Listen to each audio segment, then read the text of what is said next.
Back here in the United States, today marks 1 day since the fatal shooting of Renee Good by a federal agent in Minneapolis, and tensions remain high between ICE agents and local residents, with a growing number of physical altercations being caught on camera, including this one, showing federal agents pulling a woman out of her vehicle as she yells that she's disabled.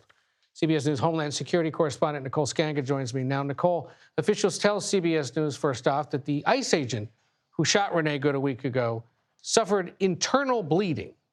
What more have we learned about the scope of his injuries, and do we have any sense of whether he's back on the job or not?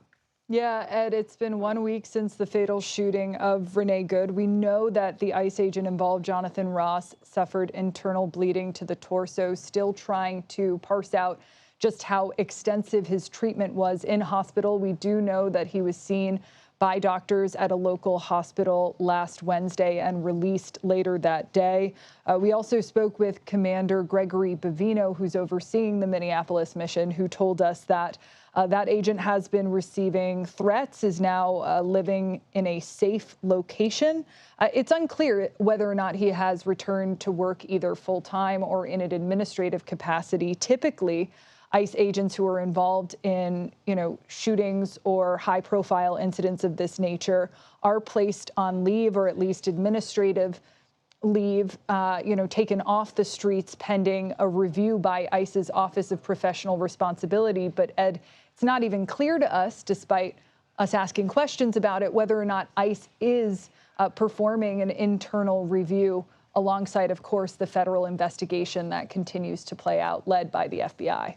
Yeah, now in the week since, of course, there have been protests in the streets. There has been an intensification in the deployment of federal personnel. And we're now seeing, especially in the last 24 hours or so, an uptick, at least in footage of physical altercations between people and ICE agents across the city. Do we have some sense of how many of these there have been, where in this vast city of roughly 450,000 people it's happening?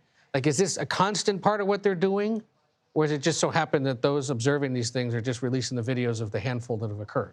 Yeah, Ed, I think both are true. We have seen an increased number of engagements between federal law enforcement and protesters, and people are on edge, and they have been filming and sharing these videos more and more. Now, I can tell you that in conversations with current and former ICE agents, as well as members of U.S. Customs and Border Protection, who are also there en masse, there are now 3,000 agents on the ground in Minneapolis.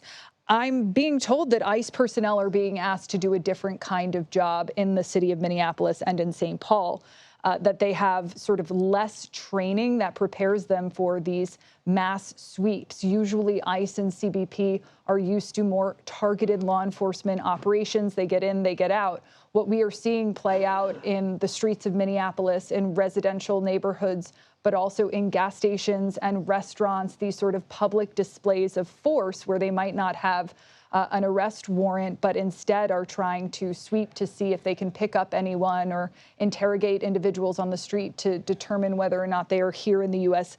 legally, puts both civilians and law enforcement at risk, because they are riskier operations that, again, these individuals are not trained for, even the ones who have a lot of training. I mean, the ICE agent here, Jonathan Ross, who was involved in last week's fatal shooting, was part of a special response team, had 288 hours of firearm training every year, and still was caught up in that confrontation. We also know that Minneapolis police have been challenged by all of this. In fact, we've learned that Minneapolis has spent over $2 million just in overtime.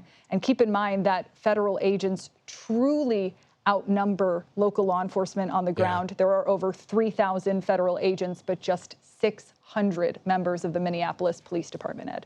And haven't you said that, like, the deployment in Minneapolis is, like, several times more than you'd see in an actual border state like Arizona?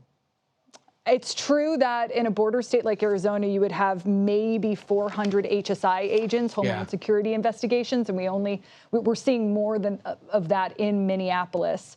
But frankly, Ed, this is the largest deployment of DHS agents, not just under the Trump administration, but in history. So this is massive. All right. Homeland Security. You're not the Homeland Security Secretary. You're the Homeland Security correspondent. Nicole Sganga, thank you so much for joining us with all that. I appreciate it.